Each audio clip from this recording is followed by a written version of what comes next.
Fala Freaks! Eu sou Bruno Pires. Eu sou Felipe Costa. E ó, já puxando aquele brinde aqui no petróleo. Gente, ó, eu sinto que hoje talvez...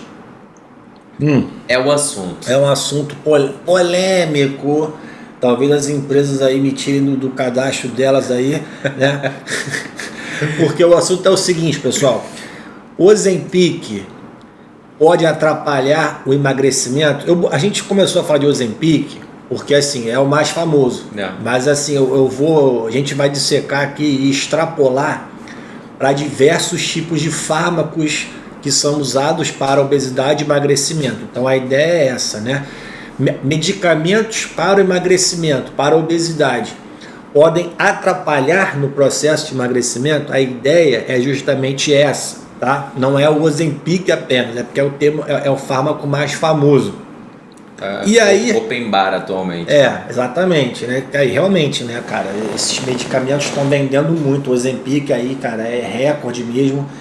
Tem até um episódio do South Park que é verdade. Só com relação a esse negócio do boom dessas drogas. Eu não acho ruim, de certa forma, porque quanto mais recursos a gente tiver para tratar a obesidade, para tratar o processo de patológico, melhor. Se você for parar para ver friamente, cara, a gente é pobre em medicamento para tratamento da obesidade, tem poucos. Agora que está ampliando mais, mas se você for comparar a classe de medicamentos para obesidade com, por exemplo, antihipertensivos, são pouquíssimos. Uma classe gigantesca, né? Tem muito mais classe. Mas a gente está conseguindo evoluir isso. Mas por que tem pouco? Porque os mecanismos que envolvem a obesidade, o comportamento alimentar, o gasto calórico, eles são mais complexos e envolvem várias vias do nosso corpo do que com relação, por exemplo, à pressão arterial. Por aquilo que pareça, você consegue isolar mais alguns mecanismos de ação com relação à pressão arterial do que com relação ao comportamento alimentar. Por isso que é mais complexo desenvolver fármacos desses. Mas vamos responder a pergunta. Eu estou enrolando aqui. Não estou enrolando não, pessoal. Eu não tenho medo de falar isso. E assim, eu acho, cara, que todo fármaco, de dipirona a oxandrolona, pode ser bom ou pode ser ruim. Então assim, tem fármaco bom e tem fármaco ruim? Todo fármaco pode ser bom ou ruim. Depende se você, primeiro, sabe usar, depende se você tem indicação ou se tem contraindicação e se você sabe quando parar de usar. Então essa é a minha visão. O que tu acha? Eu acho que mais não acha nada, não, quer ficar fora dessa polêmica. Eu não falo de medicamento. Tu é freak, tu vai falar. Eu acho exatamente o que o Bruno falou também, rapaziada, porque assim, infelizmente hoje em dia, como eu já falei antes, as pessoas estão procurando utilizar medicamento para tudo, né? Então assim, o medicamento, ele, por sinal, é um ótimo medicamento para uma determinada população. Esse é o ponto. Agora, você chegar para uma pessoa que já está num padrão estético legal, a pessoa quer perder olha, se fizer assim, ó, vem os fogos, entendeu? Isso. Se fizer assim, agora não vem. Um joinha, mas tudo bem, vai lá. Mas você pegar esse medicamento para essa população que de fato precisa, é uma coisa. Agora, uma pessoa que já está num padrão estético legal e quer perder 1 quilo de gordura e fala que não vai conseguir sem um Ozempic, ou trazendo para essa classe aí um análogo de LP1, né, que pode ser talvez Saxenda, né, o Ribelsus, alguma coisa do tipo. Tu tá por dentro, cara. Tu tá por dentro. Tem que estar. Mas assim, eu já não concordo, né? Eu acho que quando bem utilizado o medicamento, né, possivelmente tu vai falar daqui a pouco, né? Mas assim, quando bem utilizado é sempre bem-vindo para uma determinada população que realmente precisa, né? Então assim, respondendo a pergunta, esses medicamentos podem atrapalhar o emagrecimento? Podem. Com certeza. Podem atrapalhar. Mas vocês vão estar pensando, mas calma aí, cara. O medicamento não é feito para emagrecimento, para obesidade, como é que ele pode atrapalhar o emagrecimento?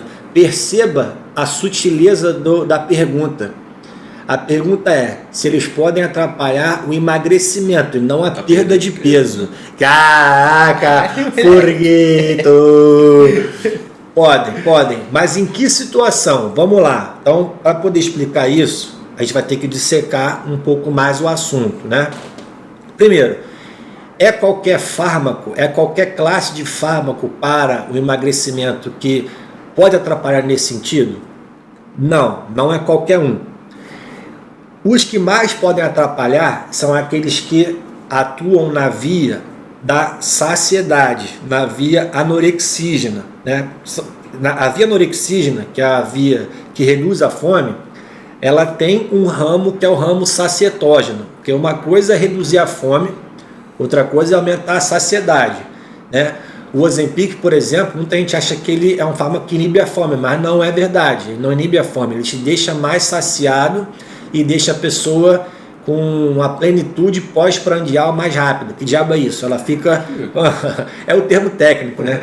Ela fica cheia, ou como dizem por aí, empanzinada, mais rápido. Você come menos, né? Come menos e fica mais cheio, né?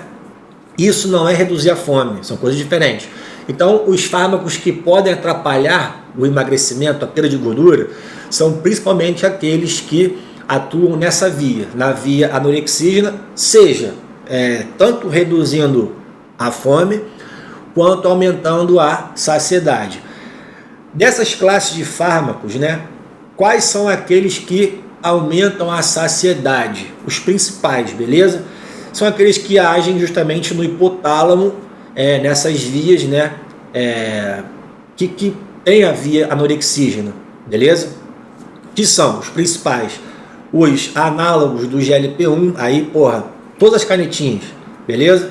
Saxenda, Ozempic, Tirzepatida, né, Mondiaro, Wegovy, que é mais? Victoza, os mais antigos, Trulicity, os mais antigos, e a sibutramina também age nessa via. Na via sacietógena, né? Aí, através da ação noradrenérgica dela.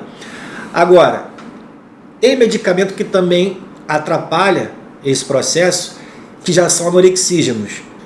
Por exemplo, aqui no Brasil não tem um medicamento anorexígeno com indicação formal para tratamento da compulsão ou da obesidade, mas nos Estados Unidos tem, que é o Venvance, por exemplo. Então, os medicamentos que são derivados das anfetaminas, né, Ritalina ou Venvance, que é a lisdexanfetamina, eles são anorexígenos.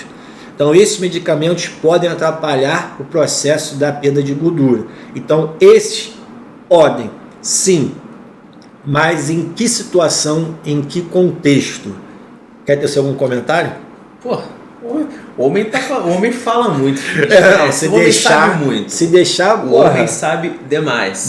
Dá uma brecha, eu vou querer dar aula, fudeu. Esquece. É o próprio professor de biologia, não tem jeito.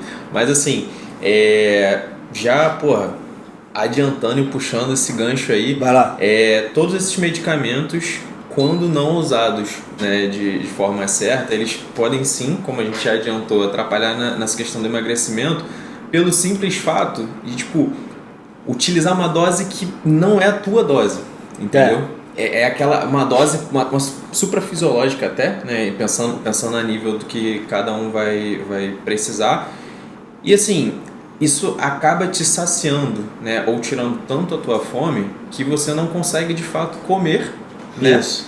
E aí que tá o problema. Aí que tá a questão. Aí que tá o jump of the cat. Tu gosta dessa? É aí que tá o pulo do gato. Porque assim, gente, a gente vai fazer um vídeo depois explicando para quem que os fármacos da obesidade foram desenhados. Para que eles foram montados para que população? Não é para qualquer um que queira emagrecer. Não é, né? Então, se vocês forem ver esses medicamentos que tanto que deixam mais saciado ou os que reduzem a fome, eles podem provocar, aqui eu vou ser bem sucinto para não entrar nesse foco, porque isso aí é outro vídeo, mas eles podem acabar reduzindo tanto a entrada de caloria que vai fazer a pessoa perder massa muscular ou deixar de ganhar. Mas isso se torna um problema no processo de emagrecimento. Para muitas pessoas, emagrecer é só gastar mais caloria ou colocar menos para dentro. Só que aí que tá. Quem é que gasta essa caloria? É o músculo, né? É o músculo. Então, em que momento que esses fármacos prejudicam o emagrecimento? A partir do momento que eles já provocam perda de massa muscular ou que atrapalhem o ganho, né? Mas é porque geralmente, né, na nossa casuística, nos nossos pacientes, porra, a vivência, o pai sabe falar, às vezes eu falo coisa correta e bonita. Na nossa amostra, na nossa casuística, quando a pessoa já vem assim de uma experiência prévia, ele já começa provocando a perda de massa muscular, né? E aí nesse ponto ele acaba atrapalhando o processo de emagrecimento. Veja bem, pessoal, e não a perda de peso. Porque se você já assistiu o nosso vídeo sobre balança, já fazendo o link, né? Puxando o link da semana. Que vou deixar aqui também no card para você acessar. Você já vai estar sabendo, vai ficar por dentro que a balança não diz nada pra gente. Então a pessoa começa a usar esses fármacos, às vezes numa dose que é muito para ela, começa a ver que a balança reduziu, está feliz da vida, mas aquilo não está dizendo o que ela perdeu, se foi gordura ou se foi músculo. Então, toma cuidado, galera, toma cuidado, porque os fármacos são para obesidade? São para emagrecimento? São, mas a perda de peso, você não sabe o que está sendo perdido, e a partir do momento que a pessoa está perdendo massa muscular, o processo de emagrecimento está sendo prejudicado. Mas por quê? Acho que vale a pena a gente falar um pouco do porquê, né? Com certeza. Porque, como o Bruno já tinha falado, pessoal, uma das coisas que mais gastam caloria no nosso corpo é a massa muscular, né? Então é aquilo, se você está limitando a entrada, seja retirando a fome ou estimulando ainda mais a tua saciedade, você tem menos nutriente para que você possa de fato utilizar para hipertrofia depois, né? E hipertrofia seria basicamente hipertrofiar o que a gente tem de músculo, ou seja, aumentar o volume das células, né? Então assim, acaba que a longo prazo, né, a gente acaba entrando num platô muito mais rápido, porque se você não tem aquilo que consome e a tua entrada ela é cada vez menor, né, para você tentar, entre aspas, driblar um pouco dessa questão, né, que acaba virando uma linha muito tênue. Você vai perdendo massa muscular e aí você precisa diminuir ainda mais o teu consumo calórico e aí, chega no momento que vai virar uma planta, né? Vai. Falta uma síntese. Então, assim, esse é o ponto, né? Esse é o ponto de o medicamento chegar numa dose que você acha que você só consegue realmente sustentar esse emagrecimento aumentando a dose ou somando com outro fármaco. Exatamente. Só que isso é o pior caminho. Isso é o pior caminho. E vivendo escravo de fármaco, esse é o ponto. Porque assim, vamos ser sinceros aqui, como a gente sempre é. Cara, a indústria farmacêutica, eu posso tomar porrada por isso, mas eu tenho que ser sincero com vocês, cara. A indústria quer que a gente fique saudável? Não, não quer. Ela quer vender fármaco. Entende? É isso que ela quer. Então, a gente tem que saber indicar o fármaco e não deixar a pessoa escrava daquele medicamento. Pelo menos essa é a nossa filosofia, Essa é a forma que a gente trabalha. A gente não quer ninguém escravo de medicamento, ninguém escravo da nossa consulta. A gente não quer. Então, você tocou num ponto, cara, que é o ponto que é o desfecho comum de todos os estudos de fármaco para obesidade até hoje. É o desfecho comum. Qual é? Eu não vou entrar em detalhes aqui para quem que esses fármacos foram feitos. Isso aí é outro vídeo, tá? E também não vamos entrar em detalhes nesse vídeo, vai vir em outro, né? De o que gera o emagrecimento, né? Porque a gente tem que trabalhar mais esses conceitos. Mas assim, o que acontece de comum em todos os estudos com o uso desses medicamentos para obesidade com a amostra populacional, né, a amostra teste? Eles alcançam um platô. Você tocou numa palavra-chave, que é o platô. Ou seja, a pessoa vai estagnar. Ela vai perder peso e geralmente os dados que são medidos, mensurados, é justamente peso. Não é a maioria que mede, que avalia se perdeu gordura ou massa muscular. Também tem isso, né? Tudo bem, primeiro encarece o trabalho, mas também mais caro o dado. Exato. Né? Mais caro o dado. Aí você tem ali um viés de confundimento. Mas tudo bem. O que geralmente é medido nesses estudos? Peso, beleza? E fogos. E parâmetros metabólicos, né? Hemoglobina glicada, glicemia de jejum, colesterol, marcador inflamatório, quem morreu, quem não morreu, quem infartou, quem não infartou. Mas aí o que acontece? A pessoa começa com uma dose, vai baixando o peso, aí chega num platôzinho, aumenta a dose, depois de tantos anos que a pessoa está usando, né? Ela vai alcançar um platô e não vai sair daquilo, porque já chegou na dose máxima daquele medicamento que está sendo testado, e aí alguns estudos começam a somar com outros medicamentos ou testar supradosagens. E aí a escadinha continua, né? Ela vai descer mais um pouquinho, platô de novo. Aí você tem que aumentar a dose ou colocar outro medicamento. E o interessante, analisando esse perfil, né, de perda de peso platô, é que no início, como é que funciona? A curva de perda ela é acentuada. O platô demora mais para chegar. Mas quanto mais a pessoa vai passando, vai aumentando dose ou vai somando com outros fármacos, cada vez que ela aumenta a dose ou bota outro fármaco, menos peso ela perde e mais rápido chega no platô. Cara, isso é muito bizarro. Por que está acontecendo isso? Porque vai se tornando cada vez mais difícil perder gordura, porque ela está perdendo o músculo junto. E aí, como você falou, cara, já não está entrando quase nada de caloria, porque a pessoa está ali, virou uma briosa, está fazendo fotossíntese, não está comendo nada, né? E mesmo assim não está emagrecendo. Porque também a taxa metabólica basal da pessoa, que é basicamente o que ela vai gastar estando em repouso ali por 24 horas, ela é queda livre. É queda livre, né? E aí mesmo não entrando quase nada de caloria, o corpo não está gastando, né? E aí a conta não fecha para o processo de emagrecimento, porque para emagrecer, fazendo uma conta básica, você tem que ter um déficit calórico. Mas se não entra nada e o corpo também não gasta nada, não chega no déficit, né? Não chega. Bom, então a gente tem que ter muito cuidado. Por quê? Porque todo mundo quer o caminho mais fácil. É foda isso. É foda. Mudar hábitos é difícil. Realmente é. E se tem alguma pílula ou alguma injeção, algum medicamento que vai me colocar num caminho mais fácil, eu prefiro fazer aquele caminho. Eu não julgo isso. Eu acho que, de certa forma, o fármaco, como a gente comentou aqui, ele pode ser bom ou pode ser ruim, né? Eu acho que ele tem que ser a rodinha da bicicleta, mas quem tem que guiar é você. E com alguém orientando para você guiar da forma correta, né? Por exemplo, não botando uma dose absurda, não ficando sem comer nada. É comum aqui, né, quando a gente está atendendo, o paciente vê, né, e fala contigo mais isso. Pô, eu tenho que comer tudo isso? Né? Aí a gente fala, tem, para não perder, é importante.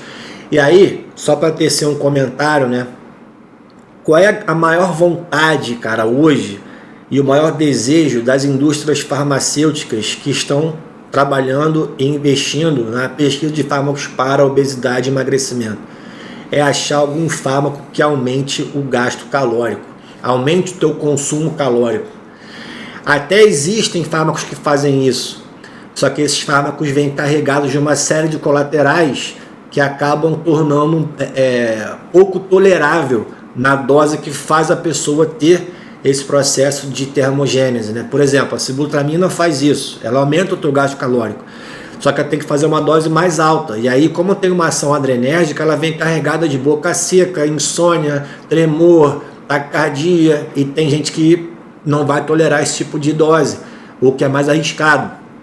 Então, o grande sonho dessa indústria é desenvolver um fármaco que consiga fazer isso, só que você não precisa de fármaco para ter esse efeito. Basta evitar a perda de massa muscular ou estimular o ganho. Mas isso aí vai ser outro vídeo, né?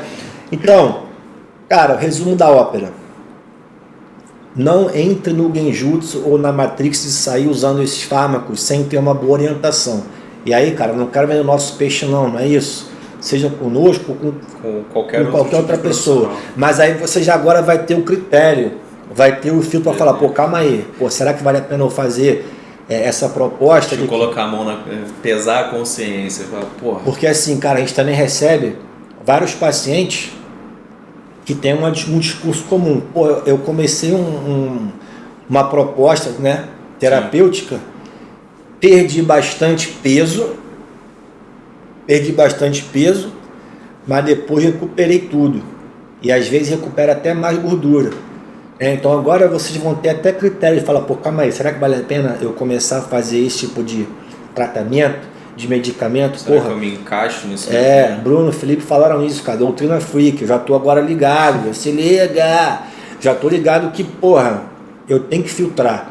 Galera, vamos ser sinceros, como sempre, no fim das contas, a indústria quer vender um problema, te convencer de um problema, não que a obesidade não seja, a obesidade ela é um problema, mas eu digo qualquer coisa, para vender a solução, vender o fármaco, né, e que a gente fique escravo do fármaco ad eterno. E profissionais, muitos profissionais, não profissionais sérios, tá? Eles também querem convencer vocês de um problema para te vender a solução. Sacaram? E que você fique escravo daquilo. E que você fique escravo. E não é a nossa ideia, galera. A gente não faz aqui os vídeos, as coisas para... porra, deixa eu ir lá na consulta do Bruno do Felipe. Não é isso, cara. Não é essa a ideia. Se você vier aqui, a gente também quer que você questione a nossa conduta. Exato. Não é? Pô, calma aí. Por quê, Felipe? Por que eu tenho que comer mais aqui? Né? Por que, Bruno, você não está fazendo essa dose? Por que você quer que eu use esse medicamento? Que eu treine muito mais hipertrofia do que aeróbico. É outro vídeo que vai fazer, dando spoiler. Então é pra sua vida. Beleza? Caraca, até mandei o silêncio. Silêncio no recinto. Comentários finais então, Felipe. Vamos lá. Comentários finais? Pessoal, antes de mais nada, por favor, como a gente já comentou, coloque a mão na consciência. Pense assim, fala, ó, eu preciso disso daqui. Se você for um profissional capacitado, mais uma vez... Porque é tentador, né, Felipe? Não, é demais. Não é? É demais. É sedutor. E assim, o problema é quando isso dali deixa de ser a rodinha da bicicleta e se transforma na bicicleta, né? Que eu só consigo isso se eu tiver em uso de algum fármaco, né? Então, e não necessariamente só com esse fármaco, né? Mas com qualquer tipo de fármaco. Mas assim, isso acaba se tornando um problema, porque primeiro, você vai ficar escravo daquele fármaco. Segundo, é um custo altíssimo. Essa parte, isso é algo que a gente não mencionou, mas é um custo altíssimo. Verdade. Né? Então, assim, vale pesar na balança se, isso daqui realmente é a minha saída ou não. Isso aqui, ele pode ser um meio, quando utilizado assim, por um tempo certo, né? A não ser em determinados casos que a gente vai trazer em outro vídeo, né? Em outro tipo de vídeo. Mas assim, vale a pena eu entrar aqui, porque não é só utilizar. O fármaco também tem contraindicações, né? O fármaco também tem efeitos adversos. Então não é simplesmente uma pílula milagrosa, uma canetinha milagrosa. Então, acho que é isso, né? A gente não está dizendo também, cara, que a coisa não presta. A gente começou falando isso. Pelo contrário. Todo medicamento, ele pode ser bom, pode ser ruim. Então, eu adoro os medicamentos, eu adoro. Mas a gente tem responsabilidade, a gente sabe fazer. Então, eu acho que você já comentou aí fez o desfecho que eu queria fazer mesmo, não tenho nenhum comentário a mais. Eu acho que a principal mensagem é: não vire escravo do fármaco. Não vire escravo do fármaco, né? Tem situações que a gente realmente tem que pegar mais pesado, né? Que aí vai ficar para outro vídeo, mas até nesse tipo de situação a gente ainda faz de tudo para que isso não se torne só a base para tudo, entendeu? Verdade. Isso tem que ser de fato algo que vai te sustentar por um tempo. Pode ser tipo um start para você, eu preciso de um motivo para isso daqui, preciso de um motivo para agir, a própria motivação, né? Mas que isso não seja um pilar no teu processo de emagrecimento, né? Ou pensando em saúde de modo geral, né? Exato. É isso. Então, pessoal, curte o vídeo, se inscreve no canal, comenta o que vocês quiserem, o que vocês acharam desse nosso assunto, né? Dê sugestões de outros assuntos também, acho que vale a pena, a gente vai estar lendo aí para trazer novos vídeos para vocês. Se a gente não dominar, a gente vai buscar também as informações para soltar aqui sempre os vídeos baseados tanto na nossa opinião, mas também baseado em evidência. Isso é uma coisa que a gente também preza muito, tá? Não é nada que a gente tira do Neida. E fiquem ligados nos nossos próximos vídeos. Valeu, pessoal? Segue a gente. Tamo junto. Tamo junto. Segue lá no Instagram, @freakshow.real, @costa.nutri, @drpiresbru. É isso, rapaziada. Chama que vem. Junto.